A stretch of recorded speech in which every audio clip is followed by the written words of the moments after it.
the next few slides I have, I just kind of want to look at some application of using the big picture value for some decisions. So one of the questions that people have is that, or one of the situations that come up is like, I have an existing mine, I've got a new resource, you know, and people always want to know, like, what's the value of the new resource? And maybe I have an expansion as well that I'm wanting to do, the processing plant. What's the value of the expansion? What's the value of the new resource? So I just want to go through a couple of slides to talk through that scenario. So I have here a little example of a schedule. So the green part here is the material going to the mill direct out of the pit. And then we have some stockpile material, we have some waste, and we have a variable cut-off grade strategy for that. People familiar with cut-off grade? Has anyone not really come across cut-off grade? Sort of like the division between what's best to send to the mill, what's best to send to the waste dump? Cool. So the next question is, we have another resource. It'll take us a little while to strip it, and then we can send material to the mill.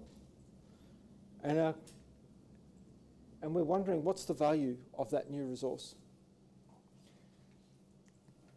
So ultimately, this is a schedule from integrating both those resources in together. Really, the value of the individual resource doesn't really matter. What matters is the value of the whole project. What can you do to the whole project by having that new resource? So if you were to schedule them together, then firstly you'll notice like the cut-off grades changed, how much is stockpiles changed. We don't have this period of nothing going to the mill here. You use the fact that you've already, in this resource, you're mining more from the first project that already has ore available, whereas this ore isn't going to be available for a couple of years. Okay, so what we're wondering is, what's the value of this resource? So there's a couple of numbers that we have here. And this is obviously very specific for a particular mine. I've just got some sort of generic sort of illustrations of schedules, and they were actually schedules, but they're fairly generic information. So this phase alone was worth 2.5 billion. This one here by itself was 1.9, and then together was 3.3. So when people ask you what's the value of this new resource, it's kind of tempting to say, well, it's worth about $2 billion. But this assumes that you have a mill that's available to take material, whereas the mill's also got this material here that it wants to process. So if you had to actually buy a mill from scratch, well, then it's much less, and maybe it's not even economic because it's it doesn't cover the cost of a mill. So you think, well, is it worthless? Is it $2 billion? And then you've got this. Another thing you can do is that get the difference between these numbers and the total value. So you could say, look, my initial schedule was worth 2.5 billion. My final schedule was worth 3.3, and therefore get the difference between that, about 800 million. So all of those numbers are they're a little bit misleading. So whichever number you use, it's a bit misleading. Really, the only number the numbers that are true is it used to be 2.5 and now it's 3.3. So they're numbers that are solid. Doesn't matter how you look at it. This number was a solid number, that number's a solid number. The numbers in between and calculating the differences and things are they're quite arbitrary. And so people will often ask you for what's the value of this of this piece of dirt that this one's from. And you need to give them those answers, and that's a couple of different ways that you can calculate it. But just remember that really what matters is what's the impact on the whole project. That's the number that really matters. Okay, so just for your interest also, this is how much of each resource was mined at any time. So we mined more of the first one, and then we had a mixture of the two, and then the last one was being mined, and then we started reclaiming the stockpiles there. Now I'd like to take that another step, where not only do we have these two resources, but we have processing plant expansion. And the same question is, what's the value of the new resource, and what's the value of the processing plant expansion? So there's two paths that we can take here. So we start off with the, sorry, let me get to this. So we start off with the single phase. We end up with twice as much material, and you can see also we've done a little processing plant expansion here as well. So we end up over here. Now the first option is to just do the processing plant expansion, and then the second part would be to add the resource, the extra mine. And okay, so that's what we have here. We have just the first phase, and the stockpiles, 2.5 billion. You do the processing plant expansion. So the processing plant expansion added about 338 million, and then when you add the phase, our total value came up to 4.2. So you could say, one way you could say it is that the processing plant's worth 338 and the phase 2's worth 1.3 billion, 1.4 billion. The second way is to add the extra resource and then do the processing plant expansion. And for that, we start with 2.5. We still end up with 4.2 billion here, but we do the extra resource first, which we say is worth 780 million, and then the processing plant expansion, which is only worth 955 million.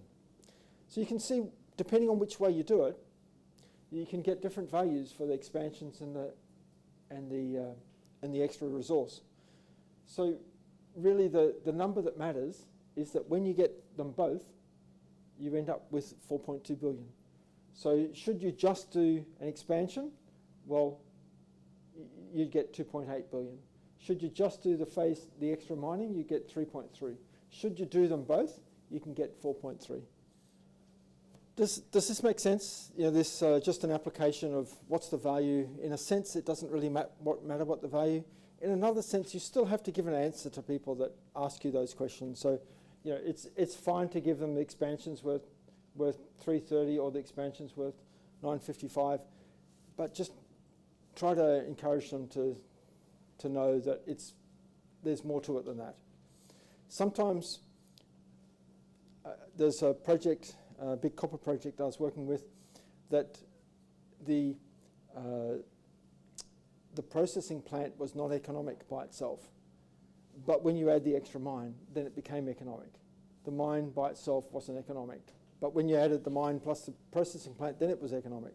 So, this is just the reality of of the complexity of the problem. So we have an open pit and underground project. We have the opportunity, if this is our resource, we have the opportunity to stop mining the open pit at sort of high, medium, low. We've got different places that we can stop the surface mining. And there's a temptation to just figure out what's the best pit to mine. And then once you figure out the best pit, what's the best underground? So this is really goes to the same question that I'm talking about, that it's not actually good to do that analysis. There's a better analysis to do. And if you had more of an underground slant, you might say, well, let's work out the best underground first, and then we'll see if there's possible for a pit on top of that as well. So I have three different possible options here. We have a small pit, a medium pit, and a large pit with a corresponding large underground, medium underground, and small underground.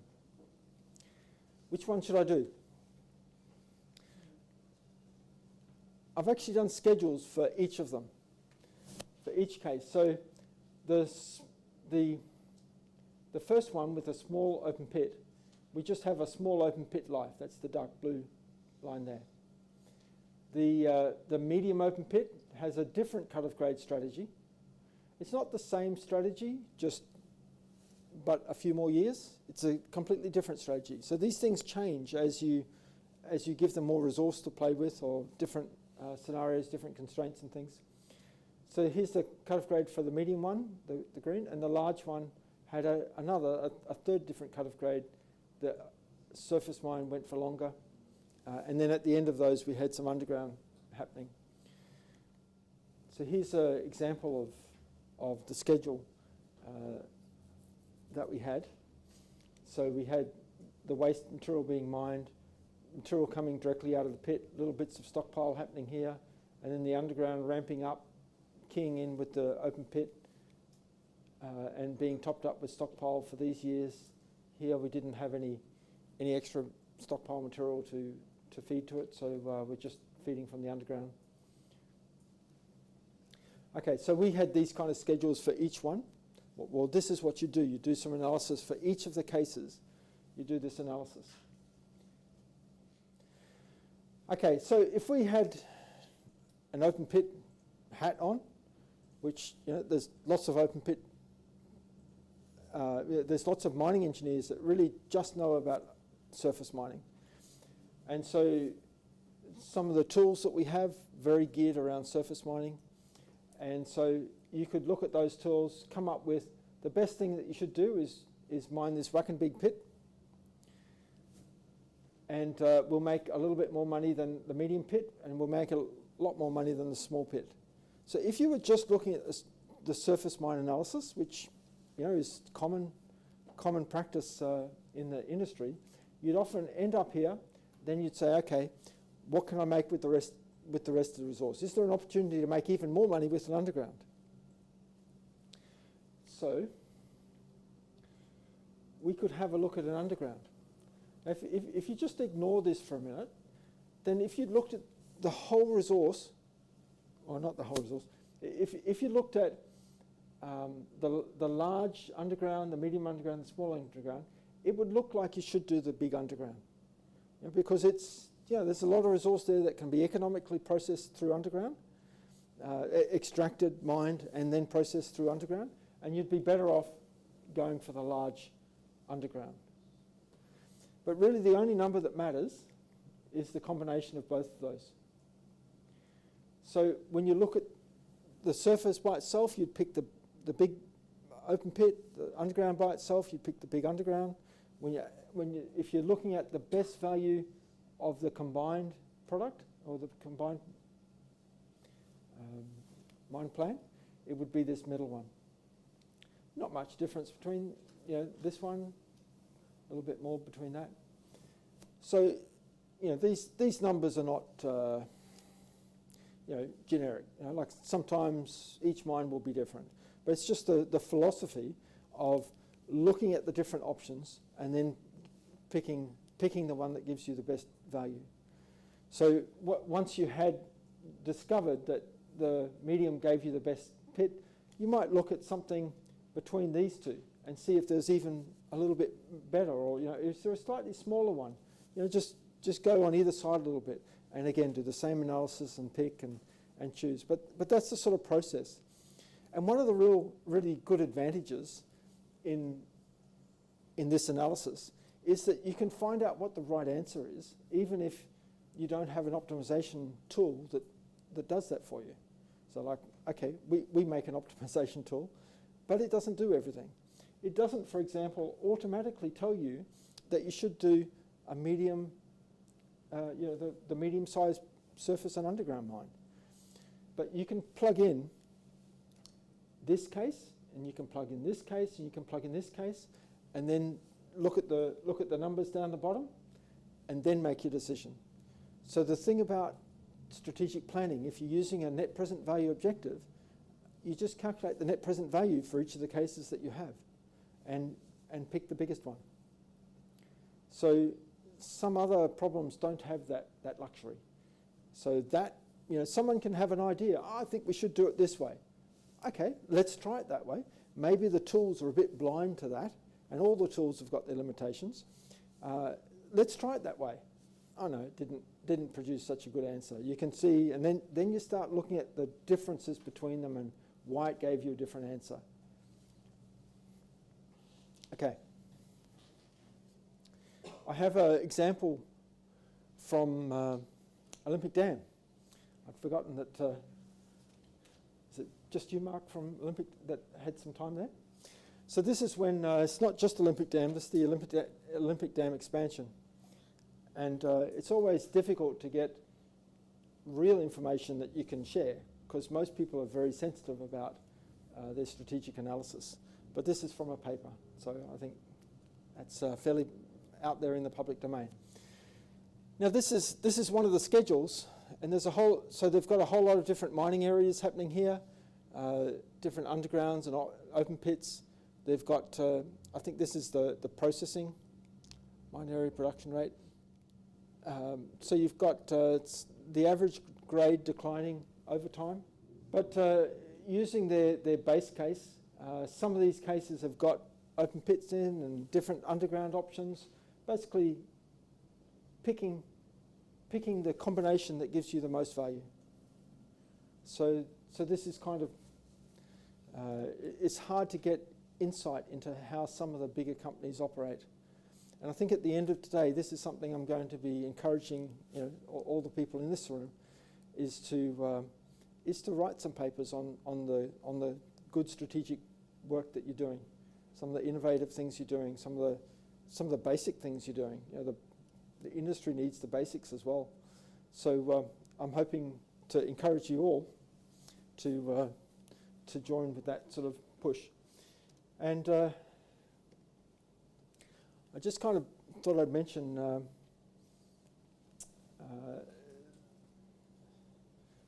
the Lahire gold mine for a minute. Has anyone been to Lahire here? Here? Okay. It's a beautiful little spot. You see these little palm trees up in Papua New Guinea. So what they have, see all those little bits of steam coming up? They have really hot rock underneath them. In fact, it's so hot, I think that the explosive is rated so they can use the explosive at 100 degrees Celsius. But so they have to cool the rock down to 100 degrees so that they can put explosives in it and blast it. So pretty amazing place. And what they do there is once they have, so it's a gold mine up in Papua New Guinea, once they get the waste rock, they actually put the waste rock into these barges. So a barge comes along here, the trucks dump the waste into the barge, and they take it outside and they drop it into an area where it won't oxidize and things like that. So they drop it quite deep into the ocean, where it's one of the best environmental places for it to go, in fact. And nobody that I know of puts their waste in barges, no other mine that I know of, puts the waste in barges and goes out and dumps it in the ocean. And so if there was an optimization tool, it wouldn't have this particular constraint. Like, how many barges do you have? Or barge wharfs was another thing that we were looking at. Should we increase the capacity here? And so when there's no tool that automatically gives you the best thing to do, this is where there's two things you do. You evaluate the options, and then you pick the policy or pick the schedule, pick the solution with the best NPV. So it's just kind of a simple thing to do, but it's surprising as you get into mining, you'll find that there's actually a lot of things that we can't, there's no algorithms to sort of just press a button and get an answer. you find yourself actually running a lot of different cases. Through running different cases, you can get the right answer, or the best answer.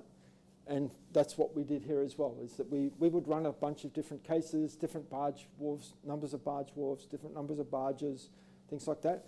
And then once we had that, what gave us the best value? Well, let's go for that. So just as a generic thing, this is what we're doing. So I want to give you a little bit of an insight into some theory, some optimization theory. I'm going to use Ken Lane's theory that was developed for cut-off grade optimization, but there's a lot of principles here that you can apply to other fields as well. One of the first thing I want to do is I want to use some terminology or tell you about some terminology. One of the first things is you'll have a decision to make. So when you've got a number of options, there's what's called a decision. So I'm telling you now some terminology that I'm going to use. It happens to be the same terminology that Ken Lane used. Before him, there was a guy, Richard Bellman, that used this. It seems to map well into the mining industry, so that's why I'm using it. But you also hear people using the terminology wrongly and think, that's not quite right. So when you've got a decision to make, so a number of options, that's a decision. Then the next thing is that when you get a set of those decisions to make, so it's the same decision, but you just make it year after year after year, it's called a policy. So for example, cut-off grade is one of those. So when people talk about a cut-off grade policy, it's this year my cut-off grade is going to be 0.5%. Next year it's going to be 0.4%. The following year it's going to be 0.6%. So it's the same decision, cut-off grade, but it's spread over a number of years. But there's other policies. So for example, there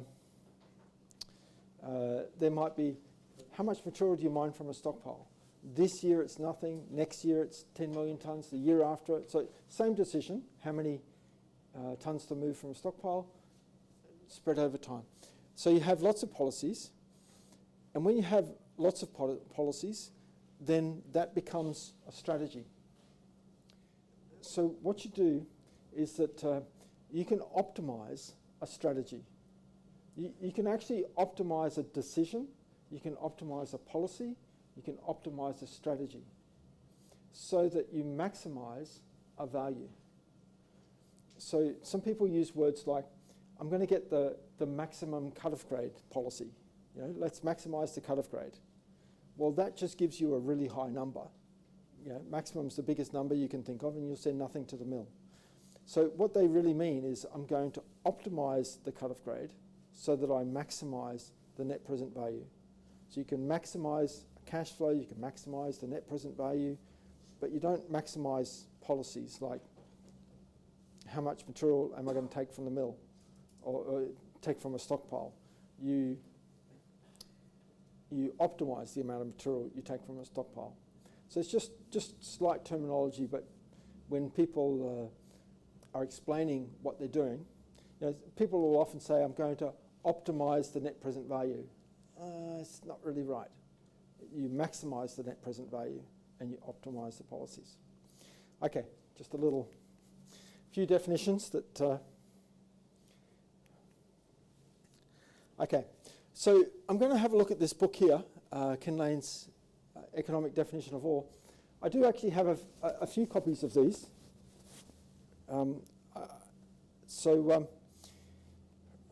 said to Roussos, we can give out a couple, and then he asked me, what's the criteria to give them out, and I wasn't sure. People who ask hard questions, perhaps, or easy questions. People who don't make fun of me. Anyway, so this book is surprisingly unique. So in terms of a book that talks about mining optimization in a practical sense, like there's lots of books and lots of papers and things like that on mining. There's lots of papers on optimization. There's very few books on mining and optimization and the algorithms. And we're fortunate to have in our audience today Mr. Brian Hall here, who has also written a book on the very same topic. So, and this was one of the key references for Brian's book. So you can talk to Brian, or you can no doubt order it from the AusIMM. Standing on the Shoulders of Giants. So this is one of the giants that I have stood on the shoulders of. And so that's what I'm going to be going through. And it's a well-written book. I find it's like understandable English. It's not just all maths. There is a little bit of maths, and I'm going to sort of quickly sidestep some of that today. But it's for people like engineers that have done 3 years of maths, it's not that hard. And I have some information in your notes going through the theory if you're really keen. Most people are not really that keen. But if you're keen, there's more information in the notes. So let me tell you, there's a couple of different ways we can look at this though. And so I have 3 different ways I'm going to show you how this works.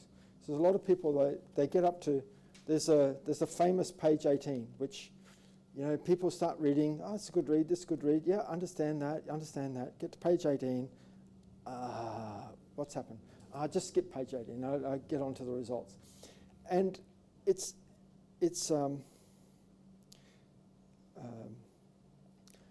there's something valuable about really understanding things, and you know, going more than skin deep sort of thing. And so I'd encourage you to do that. I think there's quite a few notes in here, and so what I'll be doing today is explaining in a few different ways how this algorithm works. And so I think that you'll all, if I'm a good teacher, you'll all understand it in the next half an hour. If I'm not, exits over there. I seem to have another copy of this. Okay, I won't go through all the variables, but actually, I'm just going to skip past these first couple of slides because they are in your notes. This is probably the hardest way to understand it, is to go through the maths, but it's, yeah, so I'm just going to sort of skip past the maths. This is an explanation of page 18. And so you can sort of go through, I take steps which were between one line and the next line, there's about 5 things that happen, and I just explain the 5 things. And when you see it explained, it's actually not that difficult. But when you know, Ken was a mathematician, his wife was a mathematician, you know, he wasn't trying to keep it secret. It's just, it's obvious. So not so obvious to most mining engineers. So this is in our notes. If you're really keen to understand that, then talk to me about it. But what I'll do is I'll give you a little background on the history of this field, and then I'll show you a couple of other ways of understanding the theory. So in terms of the history, this cutoff grade uses something called dynamic programming. So is everyone familiar with linear programming? Yeah. Linear programming is a mathematical technique. It's not like Fortran and BASIC and you know, C and things like that. It's a mathematical technique of how to solve a problem. Well, dynamic programming is exactly the same. It was done by a guy called Richard Bellman back just after the Second World War. And at that time, there was a lot of research going into what happens if there's World War III. So some problems don't fit well into linear programming. And Richard Bellman developed this theory that uses, it's only suitable for problems that have got a sequence of decisions. So every dynamic programming problem has got a sequence of decisions. And if you think in mining, if you've got like a simple pushback, you know, you've got a decision for the top bench. You know, how much do you mine for the top bench? How much do you mine for the next bench? And you can't sort of mine something from the top bench and then go and mine the 5 benches down, and then, like, unless you're working underground, you can't do that. There's a sequence of decisions. And so that's what Richard Bellman's work was. Okay. And then what happened is Ken Lane came along in 1964 and put his first paper on this cut-off grade field. It's easy for me to remember when Ken Lane had his first paper. I know that was 64 years ago, 54 years ago. Not that easy. That's the year that I was born. So it's easy for me to know, when it all happened. I get, never been so good with maths, but that's, so 54 years ago, it's like a fair while ago. And he was publishing this, it was getting out the industry, he was applying it. It's not new. It's still, not that many people have done cut-off grade studies, cut-off grade optimization analysis. So it's sort of surprising for something that's actually quite old and quite well accepted, quite, like anyone who's in this field will point back to Ken Lane and say, yep, he did some solid work, that's good work that he did, that's foundational work in this field of optimization. So, but Ken was the first person to apply dynamic programming to the mining environment. And so he applied it to cut-off grade. Now, after Ken, there's actually quite a few people that referenced Ken and Ken's work and also applied dynamic programming. So there's this guy called Roman. He was looking at the processing capacity and how much should we process. We had Peter Dowd, who is now, I think, at Adelaide University and still working in this field. But he looked at some stochastic ways of applying the same sort of theory, but with, when I say stochastic, like probability, those kind of things. So probability and cut-off grade. He looked at sequence. He looked at mill throughput as well in that as well. So that was actually quite good work, excellent work, really. There's a guy, Walter Schrapp, he's a New Zealander. Is there any New Zealanders here? I probably should not say all my New Zealand jokes anyway. But anyway, I guess within the university system, he referenced Ken Lane's work, I noticed, in his first paper, and then he just referenced his own work after that. I thought, oh, that's interesting. But he showed how taxation and grain size have an impact on cut-off grade. Then we have the Whittle group. So Jeff Whittle had already done the 4x or 3D, 4D, 4x. He had done that sort of work using the Lurch-Grossman algorithm. He had a go at applying Ken Lane's work. So Ken Lane put out his book, I think it was here somewhere, I think 88. And Jeff picked that up and thought, okay, well, maybe I can do something else in a similar vein to how successful he was with the Lurch-Grossman algorithm. And another guy also involved in that was Chris Wharton. So both those people were quite involved in that. And some of the really good things they did was they looked at multiple processes and they added stockpiles as well. So all this work previously had been for a single sequence, one mine, one mill, one market. So they talk about mine, mill, and market, the 3 M's. So Jeff Whittle added multiple processes, which is great. So you could have a flotation plant and a leach plant, and you could also have stockpiles. So that was quite. And also what happened, this was the first really commercially available tool for cut-off grade. So that was quite a good step as well for the industry. All based on Ken Lane's work.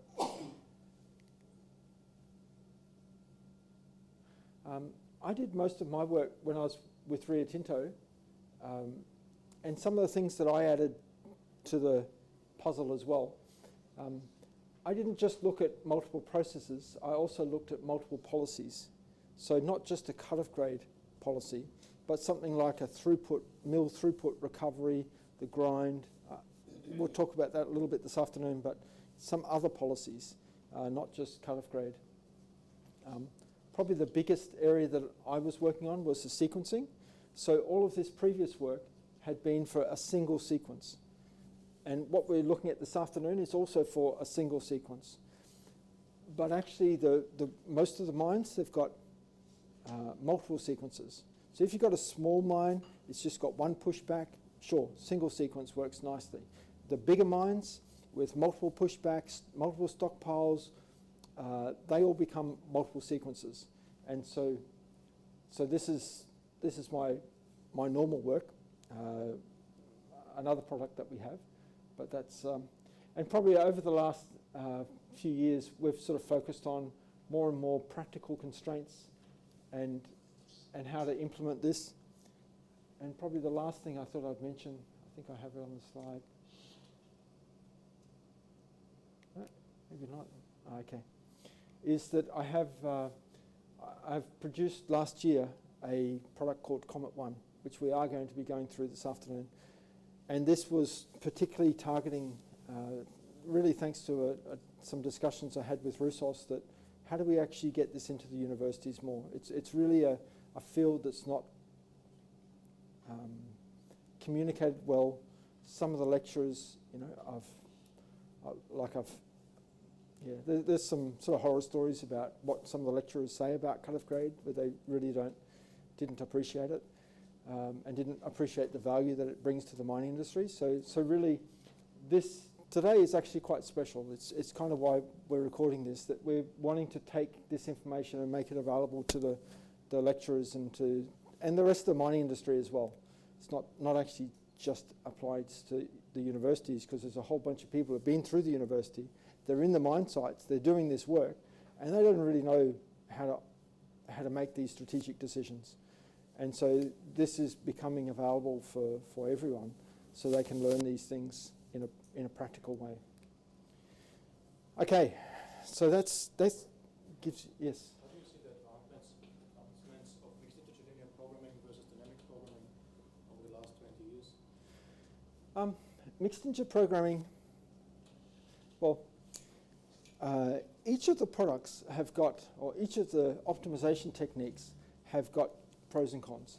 So like linear programming is one of the best techniques, very generic technique, very widely used technique. And it's really wonderful until you get nonlinear constraints. When you start to get nonlinear constraints, then you start going into, you have to add integers with the linear programming. And basically integer programming is one of the most inefficient techniques that there are. And so when you combine a really efficient technique with a really inefficient technique, you get, well, it depends, if you're closer, if you don't have many integers, then it's really great. And that's what mixed integer linear programming is. So what, if you sort of go through the literature, a lot of short-term optimization works really well with linear programming. And if you've got a couple of integers in there as well, that's fine. They handle that really well. When you start looking at long-term planning, you start to get a lot of different integer constraints. So for example, you can't mine the bench below until you mine the bench above. You can't, if you,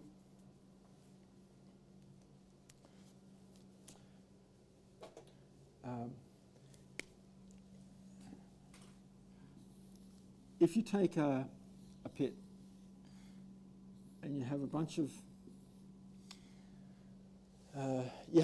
waste benches, and then maybe this is where the ore is down here.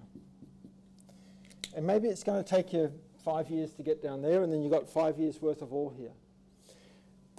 With linear programming, what happens is that you say, okay, here's my structure, and what you can do is the proportion of bench 1 has to be greater than or equal to the proportion of bench 2.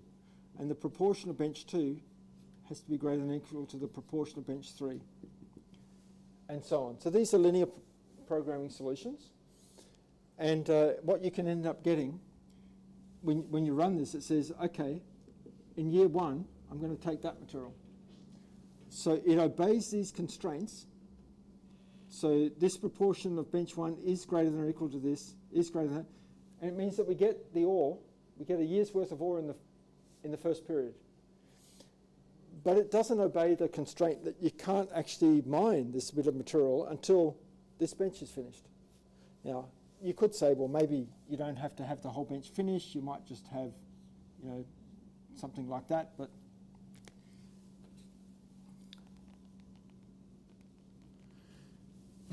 if we just leave it for a start to say that not only do you have this constraint, you have to have another constraint that says the proportion of bench 1 can only be a 0 or a 1. And the proportion of bench 2 can only be a 0 or a 1. So you combine these two together and you can get a sensible result. But these integer constraints are quite common for strategic planning. Like every bench is another integer constraint. So unless you can find a clever way to turn these integers into linear programming, so this part, super efficient. This part, taking a long time. Unless you can find a way to do that, then you can end up with some really slow solutions. So the solutions, if you look at the research that's been done, that people in the long-term planning area, people that have tried dynamic programming, I've found, they always say, look, great technique, seems to work really well. People that apply the linear programming and, starts off linear programming, ends up mixed integer linear programming, ends up needing bigger computers. It works really nicely on a small problem. Scaling it up becomes just computationally just too slow. The products that are on the market today, I think, have the same issues. That when you have strategic planning results and you just try to use linear programming or mixed integer linear programming, speed seems to be the problem. So I think use those techniques for like the short-term scheduling. For the long-term scheduling, it's better to use dynamic programming to make some of these kind of decisions. Dynamic programming doesn't have this, it doesn't think of it in the same way. So it's kind of a different way to create the solution. And in our other main product, we actually combine dynamic programming and linear programming together. So it's a bit of a different combination than most people. But yeah, each of the different techniques have their pros and cons. Genetic algorithms, they also have some pros and cons. But for strategic planning, it seems that this technique is amazingly efficient. And so rather than talk about other people's products, which I'd rather not do, I've just found this works really well for strategic planning. I'll leave other people to talk about the benefits of their techniques. Does that give you a bit of a summary of those different options? Yeah, so in parallel to this, there's obviously other people doing all sorts of things. So let's have a bit more of a look at this theory. So we start off with the same scheduling problem.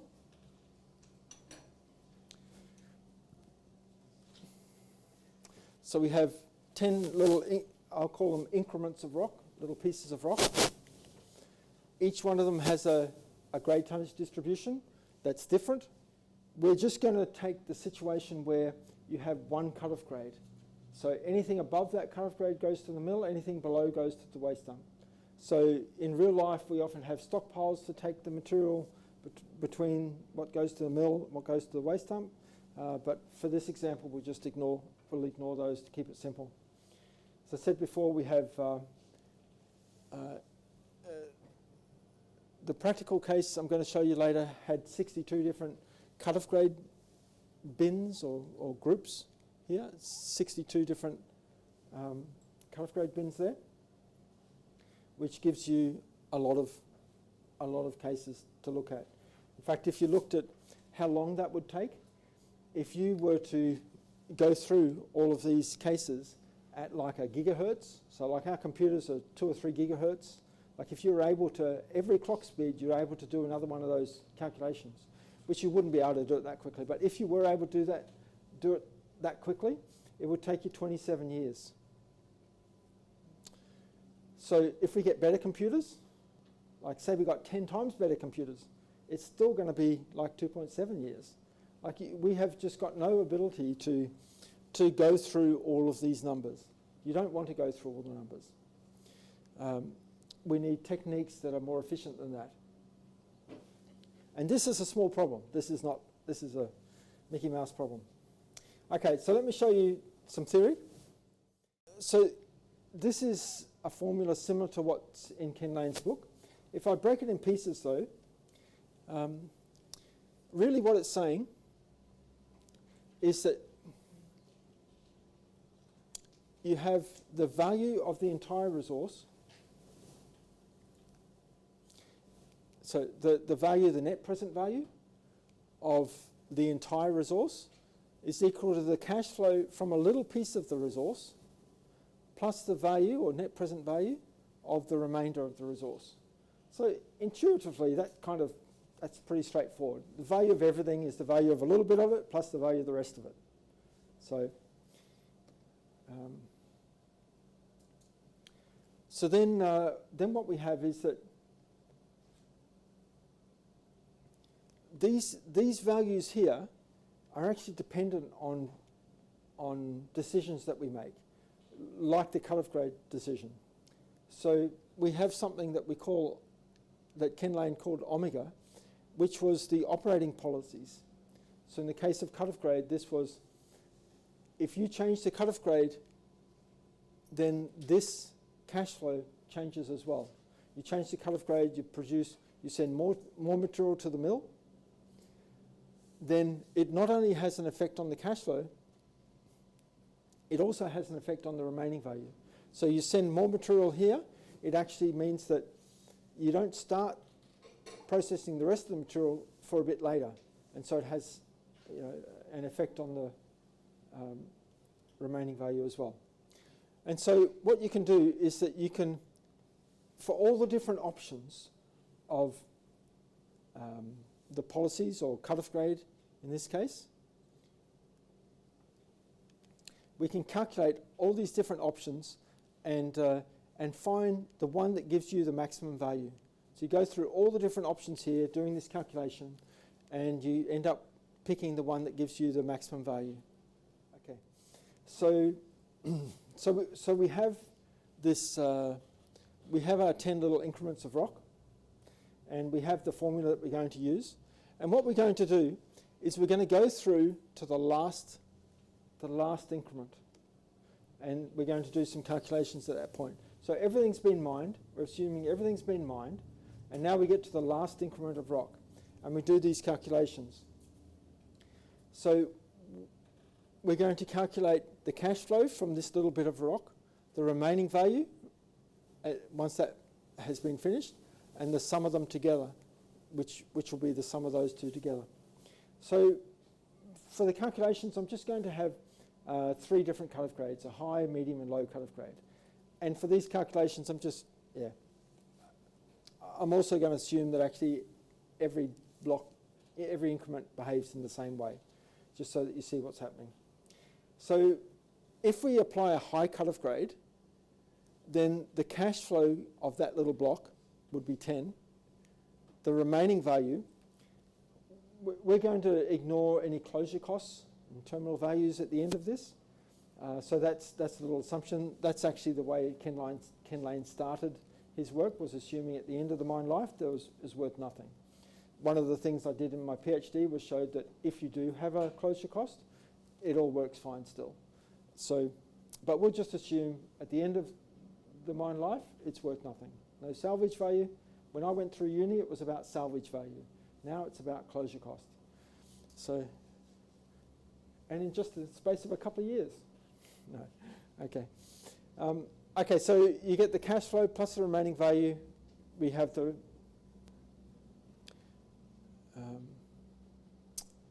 total value there. And then we're going to look at a medium cut-off grade.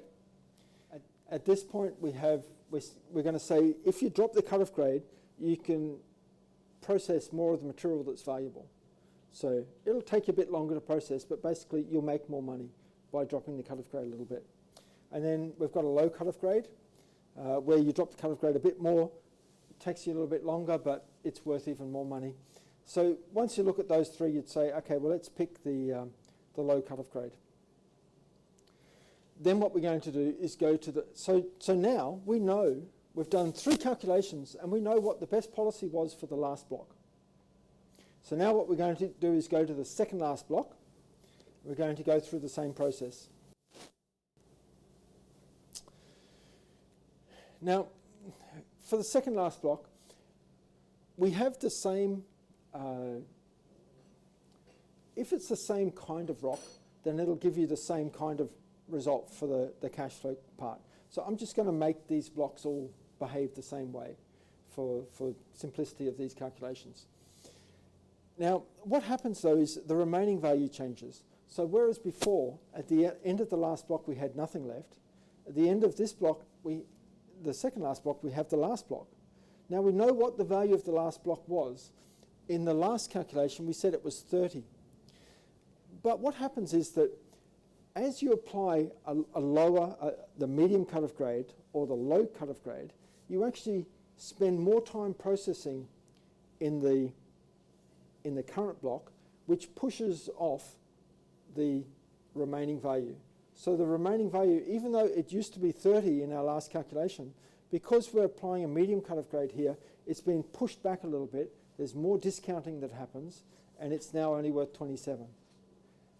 And in a low cut-off grade, it gets pushed back even more because you're processing even more material. So that's down to 25. We add up the sum of those two, and we end up, in this case also, saying that we picked the low cut-off grade policy for this one too. Now, if we continue back here to where our remaining value becomes higher,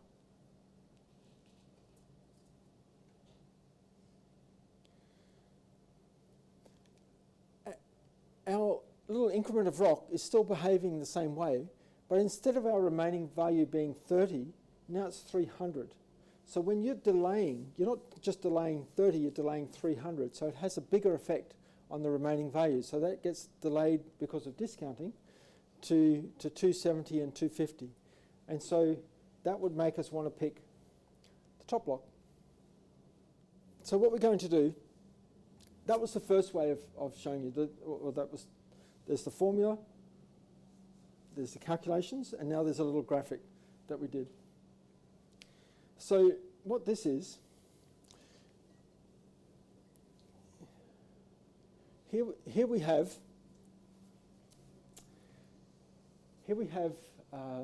the mass on the left, the mass of the material going to the mill. The grey is the waste. And so at a particular cut-off grade, this is what the net present value will be, and this will be how long the life was. So what's going to happen is that we're going to go to the last increment of rock. We're going to evaluate all the different cut-off grade options. In this case, there were 62 different cut-off grade options. And they're actually different for every increment of material. The grade distribution is different for every increment of material. But we're going to go to the last one. We're going to go through all the different cut-off grade options and then set the cut-off grade policy for the last block. Then we're going to move to the second last block. And what you'll do is you'll see how the cut-off grade policy changes during the calculations. And you can also see what happens to the net present value in the life. So the net present value should be slowly climbing as you get more and more closer to the start of the schedule.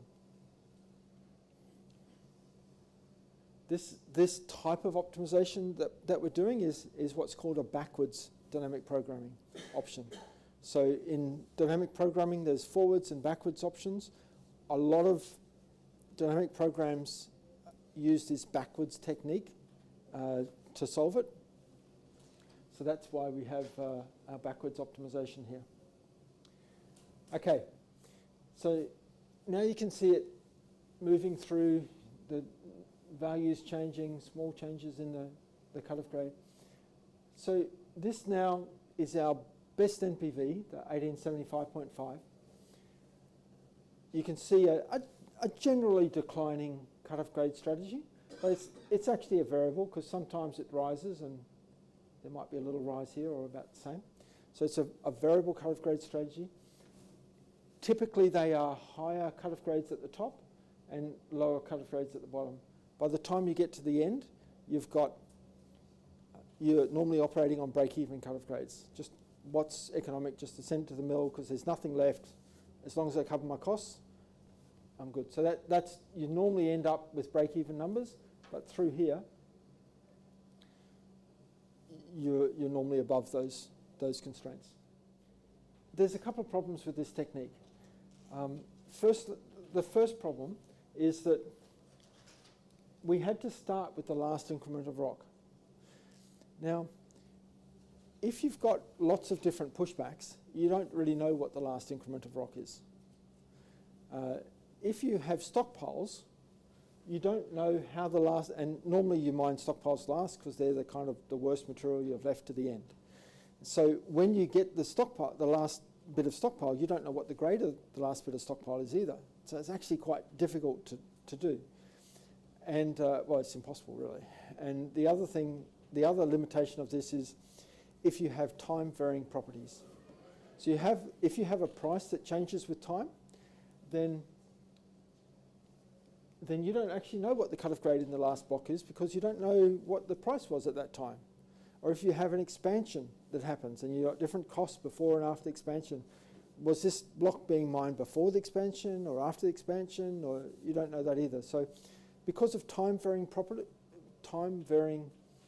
properties and because of multiple sequences, this technique's actually, we don't actually use it. It's very efficient, it's nice and fast. That took, when I did the calculations, it took about 10 seconds. And the reason it took about 10 seconds is that I put a little delay of a second between every calculation. Otherwise it would have just gone, you know, and you wouldn't have seen anything.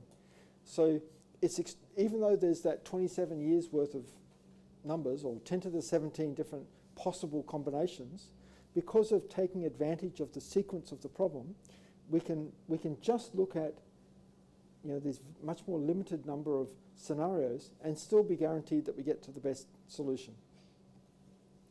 Okay, so, but because of those two limitations of this algorithm, we're going to move from this backwards dynamic programming algorithm to what we call a forwards successive approximation dynamic programming algorithm. So the name of it will make more sense when you see how it works. But basically we take the same formula that we had before, so that is the formula we had before, and then, I don't know if you saw what happened there, I just added these couple of stars here. Okay, so what the stars mean is that instead of the maximum value of the entire resource, now what we have is an estimate of the maximum value of the entire resource. And that's going to be the maximum of all the different policies, the cash flow from a little bit of the resource, plus an estimate of the remaining value. Okay, so let me take our same scenario, our 10 little increments of rock, and we're going to apply this formula. Now, before we can apply this formula, what we need to do is that we're going to start with the first increment.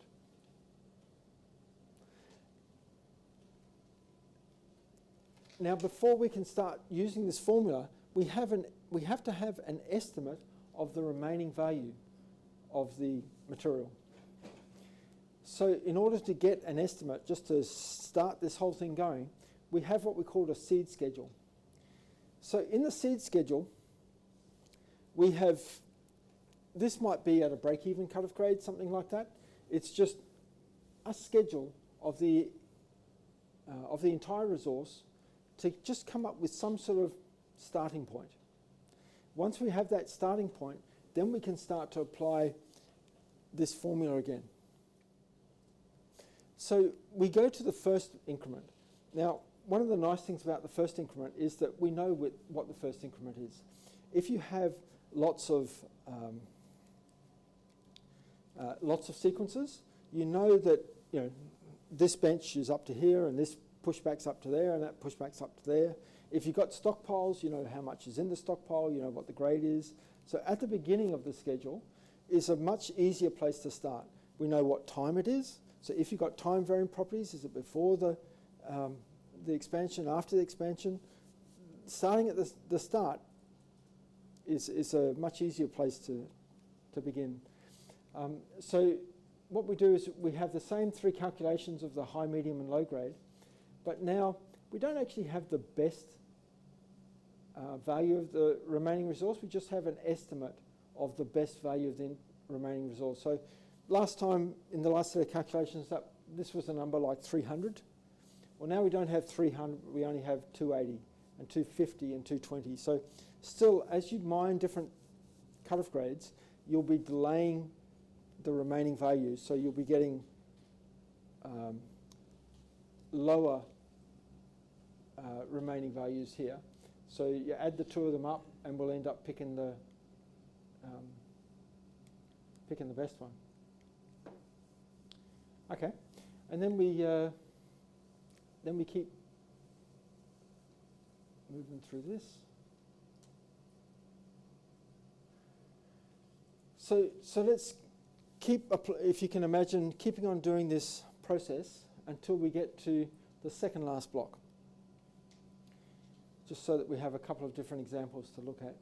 So again, the cash flow from the second last block is 10, 20, and 30, depending whether it's a high, medium, or low cutoff grade. Our remaining value from our seed schedule was 20, and so with the high grade we'll get the full 20, otherwise it'll be delayed a bit to 18, delayed a bit more for the low cutoff grade one, we'll get 16. Add those ones up, pick the best one, which is the low cutoff grade one. So we actually happened to pick the same best policy as last time. Now, when we get to the last increment of rock, now we have, for this last increment, I'll just put all these numbers up here, we still have our same cash flow as we've been calculating all along, but now our estimate of the remaining value is actually fantastic. It's spot on. Because there's nothing left, our remaining value estimate became exactly correct, and therefore when we pick the best policy for this last increment, we're actually picking the best policy there. And so what will happen is, after you've been through every little increment of rock, figuring out what you think the policy should be, then what you can do is you can take that schedule that you have and use it to seed the next schedule and go through the whole thing again, and then use the next one. And gradually, if you don't have, in the case that we have, you'll actually guarantee that after 10 iterations through this path, you'll get to the best NPV. Again, a rigorously best NPV. Because in the first iteration, the last increment is the best. In the next iteration, when it comes to do the second last block, it'll be using the best remaining value, and so the second last will be right. After 10 iterations, you'll actually have guarantee that they'll all be correct. That only works when you have one sequence and no time varying properties. When you add both those things, you lose the guarantee of optimality. So that's a bit of a shame, but that's the real world. Okay, so I have another chart here. We actually start off the same as last time. We have this is our seed schedule cutoff grade. Now we have a forwards optimization that's being used. We have the NPV up here, and you're going to see when we start this number is going to change. The policy will change, and the NPV will change, and we'll keep. And then we'll go to this one, the second, the third, the fourth, and so on all the way through the schedule.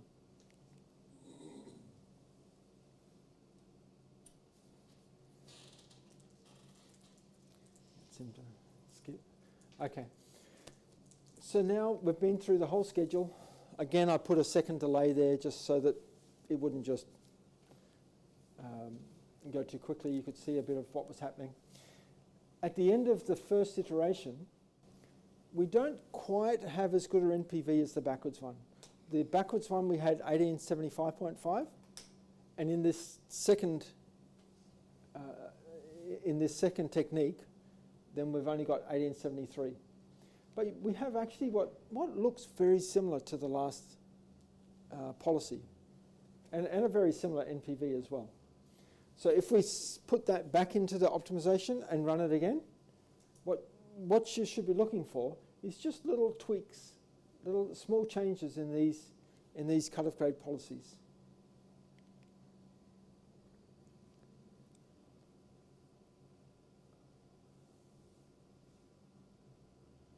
Okay, so after the second iteration, we actually have got to the same really good NPV, or the best NPV. You would have seen little changes in cut-off grade as we went along. We've got this same variable cut-off grade, not declining cut-off grade, variable cut-off grade. How many people had heard of Kinlane before? Yeah, probably 3/4 of the group. And had anyone, how many people had sort of knew how this algorithm worked before? Okay, that's a surprising number, but that's cool. There's like 3 or 4 people I saw. It's good. Well, let me tell you some numbers about this. So if I just sort of summarize some of the calculations between these techniques, in terms of total number of calculations, if we just had the 3 different options like we had then, the total combinations is kind of 3 times 3 times, 3 to the 10, which is 59,000. If you looked at the backwards algorithm, how many it actually took, you actually added 3 for the last increment, plus 3, and you actually end up 3 times 10, which is 30. So in terms of efficiency, really quite a lot more efficient. In terms of the successive approximation, the forwards algorithm, it's not as efficient. So each iteration took 30, and if we had have done 10 iterations, then it would have still given us the best result. So, like, this is really nice, but it's really hard to apply in practice. This is much easier to apply in practice. It's not as fast as the backwards one, but compared to this problem here, it's a lot better. If I look at these same sort of numbers, but for the 62 different cut-off grades, which is actually how many we were using in that little graphical illustration, the total number of combinations is about 10 to the 18 there. The backwards algorithm would take 620 calculations, so hugely good. And then the successive approximation version would have taken 6,200 to guarantee that we had found the optimal. So what this means to us is that the only policy that we've been changing here is cut-off grade. If this doesn't take very long, which it doesn't, then what you can do is, instead of just applying it to cut-off grade, then you can also apply it to something else, to the throughput, the mill throughput, to the sequencing, to the sequencing and the cut-off grade together, to the sequencing, cut-off grade and throughput together. So you can give the algorithm a bigger problem and will still solve in a reasonable time. Eventually, you keep loading it up, and eventually, it can take hours. Or days, or weeks, or months, or years. Like you can just keep loading up the problem. There's so many choices we are faced with that some of the problems really we will never solve still. But it means, because this algorithm is so efficient, we can actually load it up with a lot more complexity. Okay. We only have, we've just got a few more minutes left of this kind of morning session. And what I wanted to mention is the cut-off grade variable itself. Just talk a little bit about that. There's a paper that you can get that I wrote on this topic called Cash Flow Grades. So I actually wrote it for a conference here in Perth, I think the 97 Whittle conference in Perth. So this technique applies to like any software. It's not just our software, but what's the best cut-off grade variable to use? So I was working at a copper mine in Rio Tinto at the time. It had many different grades, not just copper. There was silver, there was gold, there was molybdenum, there's quite a few grades. And so, you know, should we just use copper for our cut-off grade and say anything above this copper grade goes to the mill? Well, clearly you don't. If there's a lot of moly, for example, or gold, then just using the copper grade wouldn't tell you much of the story. So that would be not a great technique. So we went and looked at a number of different calculations that you could do to do equivalent like NSR type, net smelter return type calculations, or net value type calculations, which are becoming a lot more commonly used. So you've probably come across some of these. The one that's not addressed particularly well by a net value is the throughput of the rock. So I've just got a couple of calculations I'd like to show you that help figure out what's the best variable to use for cut-off grade.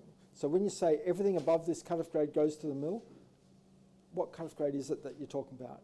You know? So there's a paper called Cash Flow Grades that we can make available, but just to get the principles of what's happening, I've got some sample calculations here.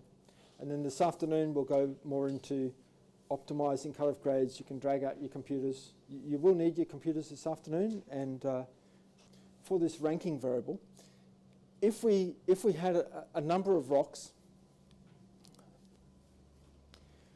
so if we have a number of rocks here,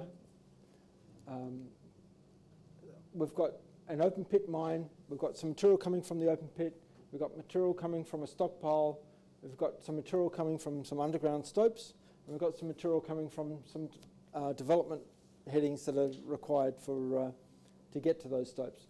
So I just took a sample of different calculations here. And if you looked at the cut-off grade, you'd probably say, well, if I've only got so much material that can go into the mill, then let's go for the high copper material. So this is our highest copper grade that we'd go for here. But what happens, we've also got different recoveries. So this is actually a pretty good recovery. So again, if you did the numbers out, that would probably come out best. But if you add to that the cost of mining, well, the choices get a little bit more complicated, a little more complex. So the surface mining, a bit cheaper on a dollars per tonne type basis. The underground stoping a bit more expensive, and the development more expensive again. The cost of processing. Now each of these rocks, slightly different rock types, different costs to process each of them. So some of them are more expensive than the others. Okay, so the next area that we have is the throughput. Now throughput's an interesting number because it doesn't sort of show up on the costs and revenues. It doesn't impact recovery. It doesn't impact price. You know, it doesn't impact the costs. Well, sometimes it can impact the cost, but often the costs are calculated in dollars per tonne. So the throughput, you can easily miss the throughput. But the throughput is like, how many of those rocks can you get through the mill in a day? So if you can get a lot of rocks, which are sort of medium value, through the mill, compared to only one or two high value rocks, sometimes it's more valuable at the end of the day to take the lower value high throughput rocks. So it's a combination of all these things together that where we're finally getting to. Then we have another issue is interesting, is the value of the waste.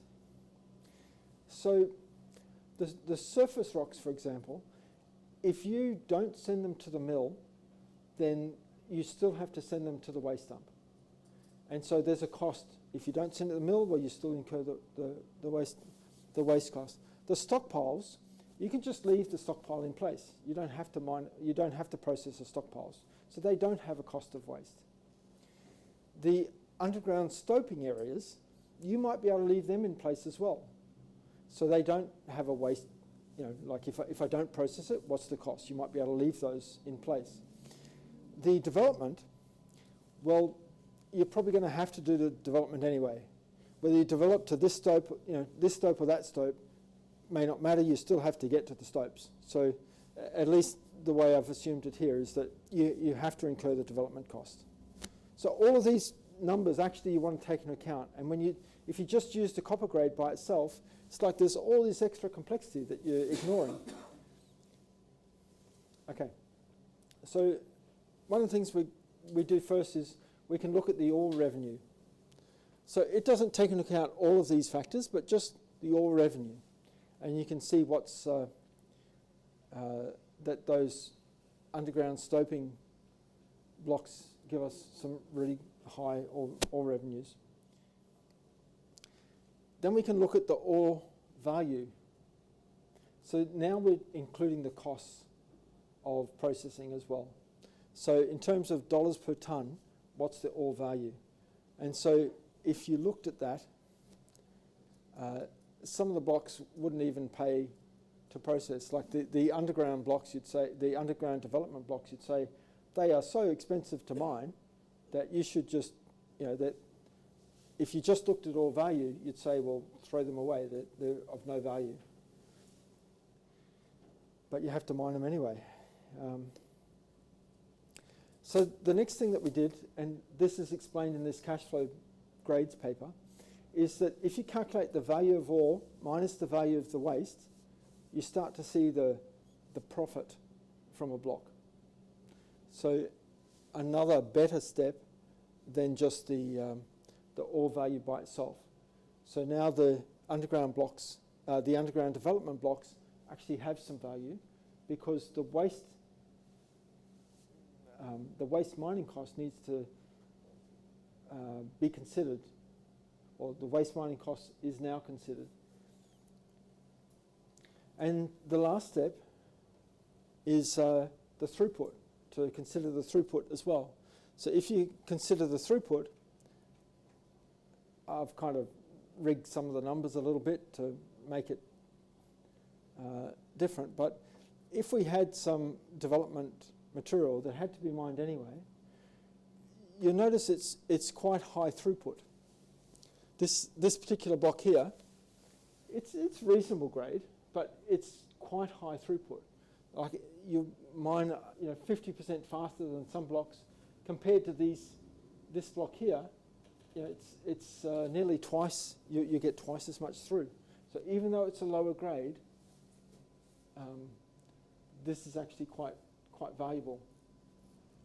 Is that this is something that applies to pretty much everybody. It's very easy to implement. It costs there's no capital involved. It's just a calculation. And but through understanding it, you have to figure out like what the waste cost is, and maybe it's not minus 100. Maybe some of them you can leave it in the ground, in which case you have to get the new values. When you send material to a stockpile, sometimes your recovery is worse from a stockpile if it's been oxidizing. So you need to take those kind of things into account. But it's a very easy thing to calculate. You can check and see whether it actually improves your value. Do the numbers, do the calculations, look at the cash flow, look at the NPV. Like it's an easy number to do.